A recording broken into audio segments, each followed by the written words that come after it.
Hello and welcome back to my channel. In this video I want to show you how you can create this mobile menu in a very smart way.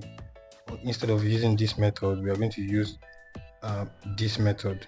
So I'm going to explain both methods in a bit, and if you are new to this channel, please subscribe, and if you are a returning viewer, welcome. The first thing I want you to understand is that both this and this works, but this is more efficient because if you are working with prototypes, if you want your prototypes to be smooth and you want to easily connect to multiple pages at the same time with one component without having to do the multiple prototyping inside, then this works. But if you just want to show a few screens, and this might be your choice, although this is still the better choice because this is easier to make than this, because you don't have to be making the multiple variants of a single component. So just like this, if I switch to prototype view, you will see that I made some prototyping some interactions inside this place because I want to be able to switch the states of the button, and each of these variants stands for one state of the button. This is home, search, cards, and profile. And for me to be able to connect it between pages, I'm going to have to do it on each page like this, right? And if you notice, there's something that is wrong that is going to happen. So because there's a click interaction on this, because if you click home on any of these, it takes you to this one. And the same thing, this is a variant of that component. And when you see this, if I click on this interaction, you see something here.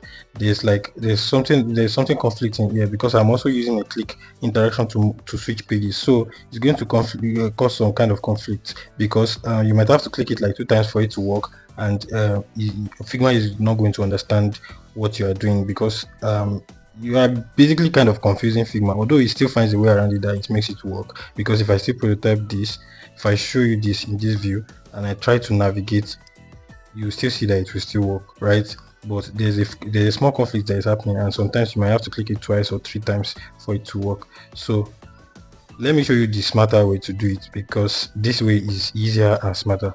So I'm going to delete this. No, I don't want to delete the let me just delete this. Okay, let me leave it. Let me just move to a new place. So I got my icons from Huge Icons. So Huge Icons is one of the best icon library that I use, and this is just the free versions of the Huge Icon library.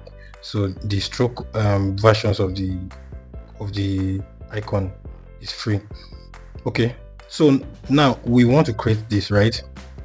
So the first thing we want to do is we want to make this into components, and before we make this into components, we want to make sure that this thing is we are going to flatten all of the elements that make up the icon, so that it becomes a single icon. And I will tell you why. We are not going to flatten it yet, but I will show you why we need to do that.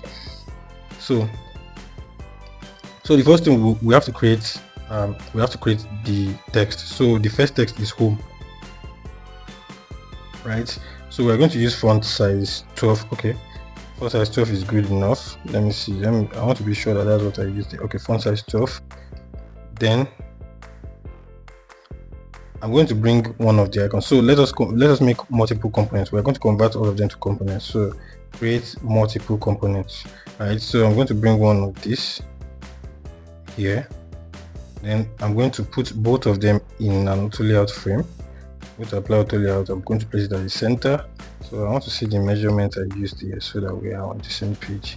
So I used 16 by 8. Okay, so this will be 16 8. So don't worry about the disorganization. Let's just switch it to hug, and let's make this one hug too. So there you go. So we're going to call this one the menu item, right? Item. So the menu item is the single one that we stay inside the menu, the navigation menu, like individuals. So this one is a menu item, this is a menu item, this is a menu item. So we're going to do now, but we're only going to create one, right? And we're going to convert it to a component. So once we convert it to a component, we're just going to add 2 properties, right? So the first one is the text property, and the second one is the instance swap property. So the text property, we're going to add it. We can just call it label. Let's call it label. right? Then the instance swap property, we're going to call it we're going to call it icon. So let's just call it icon because we're only working with one icon inside the menu. We are not necessarily hiding the text, so I would have said we should add a visibility property to it, but we're not hiding the text, so the text will always be there. So let me see the gap here. The gap is 4. Let's see, I think I have 4 here, so this is 6. Let me just switch it to 4 so that, yeah. So now I have this. Then once I've created this as a menu, we now want to create two states of the menu item. So the default state and the active state, or the active and inactive state. So this is the active state, and this is like the default state. It's going to be in this color, this ash. So I'm going to copy this color because that's the color I want to use for the default state. So I'm going to apply it to this. I'm going to apply it to this. So this color is black. So because the icon and the text have different colors, so we're just going to give them the same color, same colors, right? So this is the default state. Let me make my background white so that you see it. Yeah, this is the default state. Then the active state can be black, right? Or let's just pick the same color that I used here. So I'm going to make a variant of this, add a variant, then I can call this one active, and this one, yeah, we can leave it as default, it's okay. So for active, we are going to change the color to this. So sorry, I'm going to change the color to this, right? So what we are trying to do is that we are only going to have one default state and one active state. So instead of doing it on 4 different variants when we have already created the menu, we are not going to do that. We're just going to create this two, then we'll now use this one to create the menu. So I'm going to bring out this, then I'm going to wrap it inside an auto layout frame. So this one will be the menu, and we can convert it to a component. So I want to see the measurement I used here to 20, 24, 16. So this will be 16 here, we have 24 here, and the gap will be 20. So now after creating this, I want to make sure that this thing is hug, right? We are going to set it to hug. Then we are now going to make three other duplicates, 1, 2, 3. So this is duplicating vertically, but you know, when it is auto layout, we can just easily switch the direction to duplicate it horizontally, right? So let's see the color of this background. So let me just use the color picker tool, the eyedropper tool, and just pick that color. So let me confirm the width, 390. So the width must match with the width of this frame, so 390. So let's make sure this is 390. So once this is done, we are almost done with the menu, and you can see how fast it is. So here we'll just change this to search.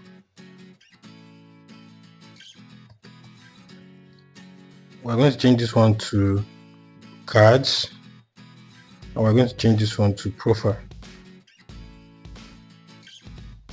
So now remember we changed all the icons to components, and the reason why we did that is so that we can easily swap the icons here. So for this home now, I can easily swap it because we already created an instance swap property for this component. I can just come here and swap to search. I'll just type search, right? So I want to be sure of the search that I'm looking for. So let me put this one inside the frame and call it, because I have another copy of it which I used for this one, so I don't want to confuse it. I want to be sure I'm using this particular one. So let me just give it let me put it inside a frame and call it my icons. Right, so let's come back to this place. Then I'll do this. So under my icons now, because I already put it in a folder in a frame, then I can now pick search. So now I'm picking this, and if I click this and go back to it, you will see that it will take me back to this. So that's one I'm picking. So I'm going to do this for the other icons too.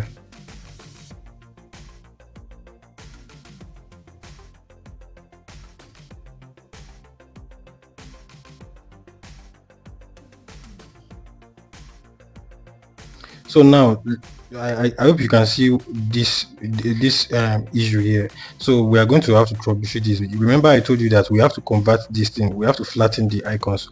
So the reason why I said we should flatten it is because of this. When you don't flatten it, you tend to have these issues. When you do the instant swap, it won't inherit all of the colors. Sometimes it will just inherit some part of the icons will inherit the colors, and some other parts will not inherit.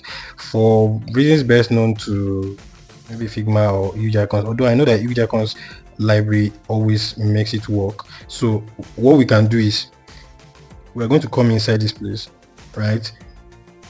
Everything must be in, it must have the same name. That's the whole point, and it must be flattened. That's the only point. That's the only way we can get it, especially when it is stroke icons. So we are going to come here. I'm going to go inside the icon, on the layer panel. I'm going to select this two, and I'm going to press Ctrl E to flatten it. So once I flatten it, it becomes one, and it gets the name vector. So I'm going to do this for all the other icons. I'm just going to go inside, Ctrl E.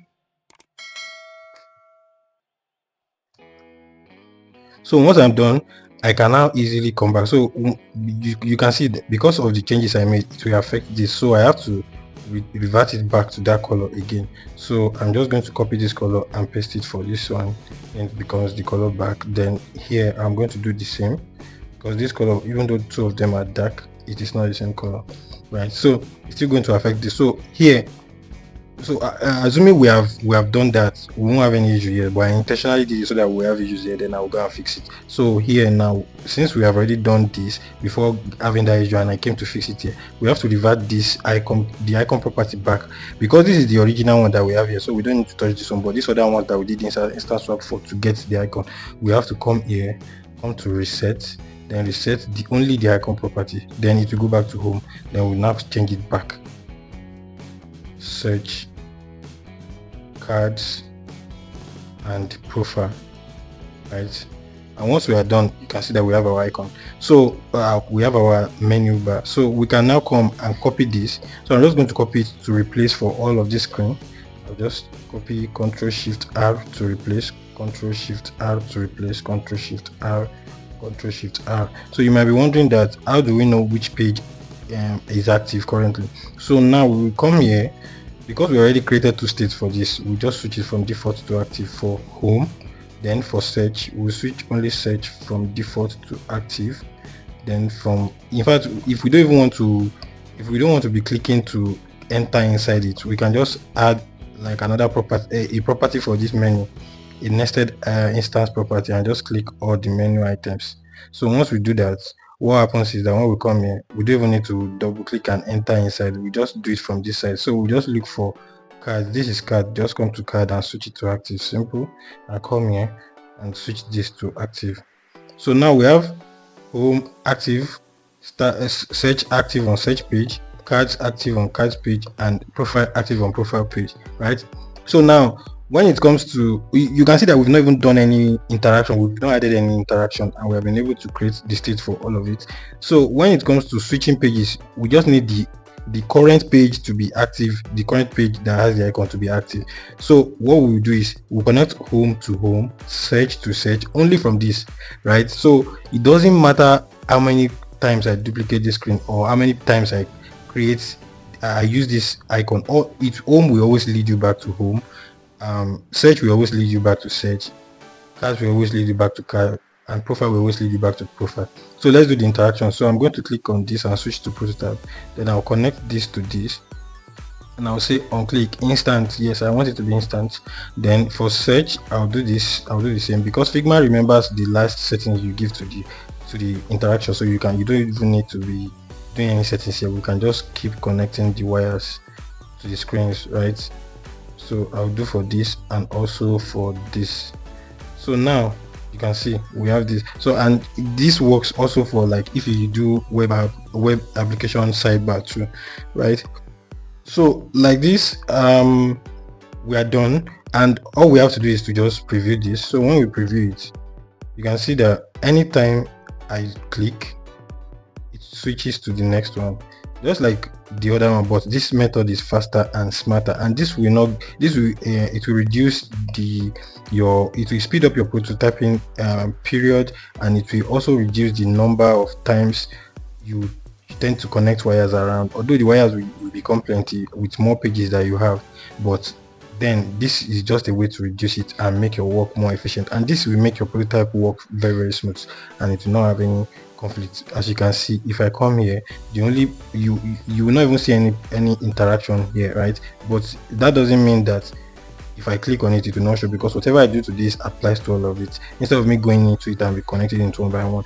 If you want to try it with this and say you want to go into this and connect it from this place, you will see that you will not be able to do it from here, because you cannot apply two click interaction at once, because you can't click to do two things, you can only click to do one thing. So that's why you can only apply it at this level for this type of menu. And even if you apply it at this level, you are still going to see that conflict between, oh no, not this one, where's the second one? Oh, okay, I deleted it, let me bring it out.